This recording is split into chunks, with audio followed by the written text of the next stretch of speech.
2 दिवसीय सीमांचल के दौरे पर रहते हैं। निशाना जो है वो लालू यादव और नीतीश कुमार पर साधा जाता है और कहते हैं कि नीतीश कुमार बीजेपी में फिर से आ सकते हैं। उनकी तो आदत है कुर्सी पर चिपके रहने की। तो आप मानते हैं कि बीजेपी के साथ फिर से आ सकते हैं? बिल्कुल सही बात है भाई। मैं केंद्रीय गृह मंत्री जी की इन बातों का मैं समर्थन करता हूं पूरी तरीके से। इससे पहले भी 2015 का चुनाव महागठबंधन के साथ लड़कर सरकार तो उन्होंने एनडीए के साथ चलाई।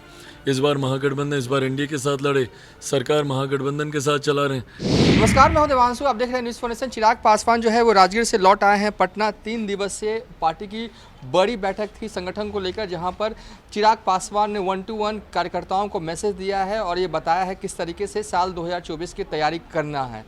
चिराग पासवान 3 दिन की बैठक, क्या निकला क्या?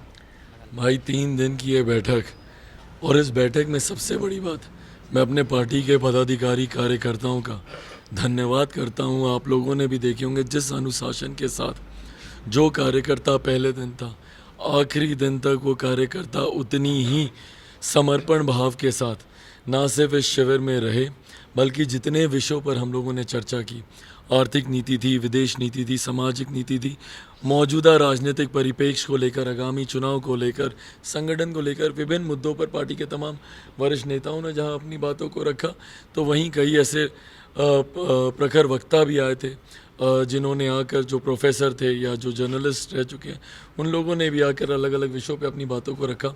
जैसा आपने कहा कि हाँ 2024 और 2024 में मैं सिर्फ एक चुनाव की नहीं, मैं 2 चुनाव की तैयारी कर रहा हूँ।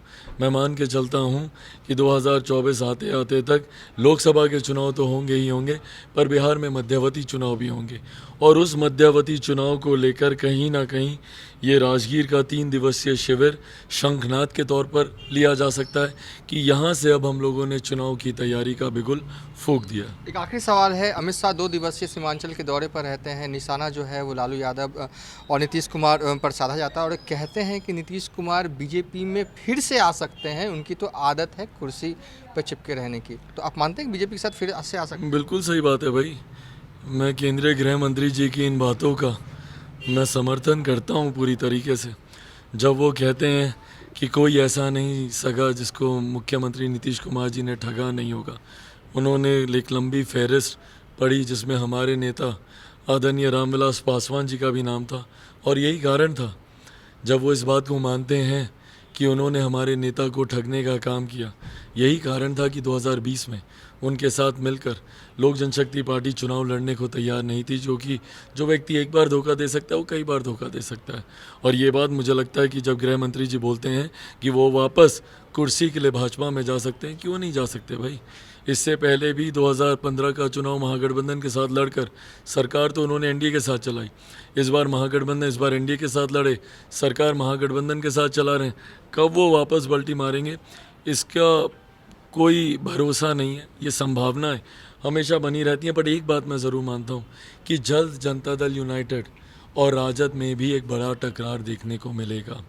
जिस तरीके से उनके वरिष्ठ नेता के द्वारा, राजद के वरिष्ठ नेता के द्वारा मुख्यमंत्री जी को आश्रम जाकर प्रवचन देने की सलाह दी जा रही है, ये टकरार की शुरुआत है।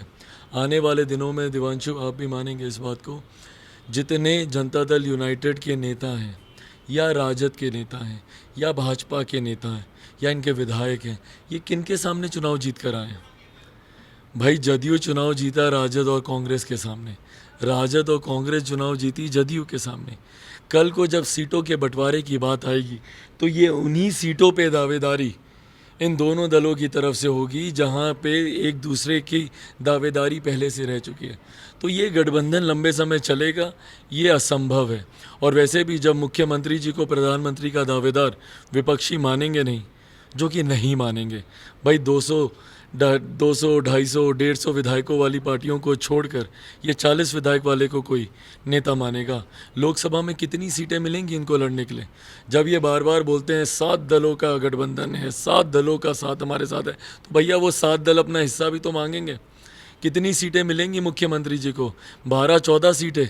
12-14 सीटों में से अगर ये कुछ सीटें जीत भी गए तो 7-8 एमपी वाले देश के प्रधानमंत्री बनेंगे? ऐसा होता नहीं है। शत्रुघ्न सिन्हा जी, हमने हाल में हमसे बातचीत की थी, खूब फैन हो गए हैं आप, क्या है ऐसा क्या कर दिया एक मुलाकात में आपने? पारिवारिक संबंध है उनसे पुराने, उन्होंने हमेशा अपने आप को मेरे पिता का छोटे भाई के तौर पे माना और वो खुले मन से वो कहते भी थे। मेरे पिताजी के नाम में जहाँ राम था तो वहीं अपने आप को शत्रुघ्न, उनका छोटे भाई, वो ना सिर्फ कहने के लिए बल्कि अपने आप को मानते भी थे। पिता के निधन के बाद उनका काफ़ी मजबूत साथ मुझे, मेरे परिवार को मिला। जब परिवार में जब टूट भी हुई तो उस वक्त भी मजबूती से शत्रुघ्न जी मेरे परिवार के साथ वो खड़े रहे। वो आदर, वो सम्मान मेरी माँ के लिए हो या मेरे लिए वो प्यार, वो आशीर्वाद, वो स्नेह, वो मार्गदर्शन हो, तो हमेशा एक अभिभावक की भूमिका में उन्होंने इन तमाम भूमिकाओं को उन्होंने निभाया है। उनका प्यार स्नेह हमेशा मुझे मिला है। चलिए थे चिराग पासवान, अभी तक के लिए इतना ही। आप देखते रहिए न्यूज़ फॉर नेशन।